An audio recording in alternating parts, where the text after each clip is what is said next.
Липецкім раёне знішчылі 3 крыжы, усталяваныя мясцовымі актывістамі на месцы расстрэлу аднаго з арганізатараў антысавецкага супраціву пасляваеннай пары Ростислава Лапицкага. Адказнасць за злачынства актывісты ускладаюць на мясцовыя ўлады, якія баяцца распаўсюду інфармацыі пра нацыянальнага героя. А вось мясцовыя чыноўнікі цвердзяць, што пра гэта чуюць упершыню. Чаму знішчаюцца помнікі ахвярам савецкіх рэпрэсіяў? Сергей Подсосонны. Дорога 92-гадовай Аліны Лапіцкай на месца расстрэлу ейнага брата Ростислава была нялёгкаю. Аднак яшчэ цяжэй было глядзець на рэшткі крыжоў, усталяваных мясцовымі актывістамі 2 тыдні таму. У той час, як усе людзі баяліся, трясліся, падхадзім складанні. Ён, не рызыкуючы сваім гусцом, нічога не баючыся, вырашыў паўстаць і загадаць групу аспову.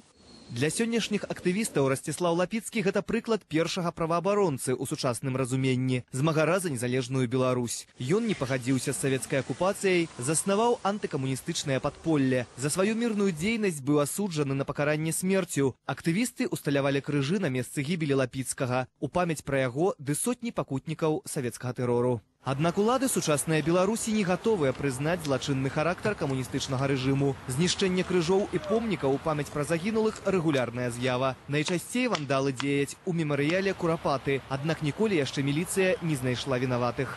Идет та же волна репрессий против таких же Лапицких, только уже другого поколения, которое тоже пытается отстаивать интересы Беларуси, отстаивать интересы своей земли. На думку актывістаў, улады баяцца, каб слава пра нацыянальных герояў не пайшла ў народ, а таму руйнуюць знакі памяці пра іх. По той информации, какая есть у нас, нам сказали мясцовые жыхары з вёскі. Это старшыня Осиповецкого сельского совета с участковым, ну и с командой рабочих. Они приехали на службовом транспорте, их вывезли.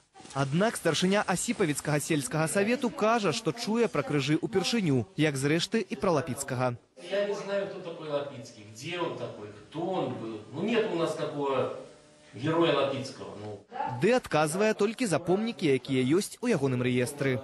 Вот все перечислены, сфотографированы, описаны. Понимаете? Вот за это я несу ответственность. Правильно. Что больше, где там что-то, не могу вам сказать ничего больше. По любому памятнику из этих вот давайте, выбирайте, едем туда, смотрим. З нагоды знікнення крыжоў вілейскія актывісты маюць звярнуцца ў міліцыю, а ў памяць аб Ростиславе Лапіцкім усталююць новыя крыжы. Сергей Подсосонны, Объектив.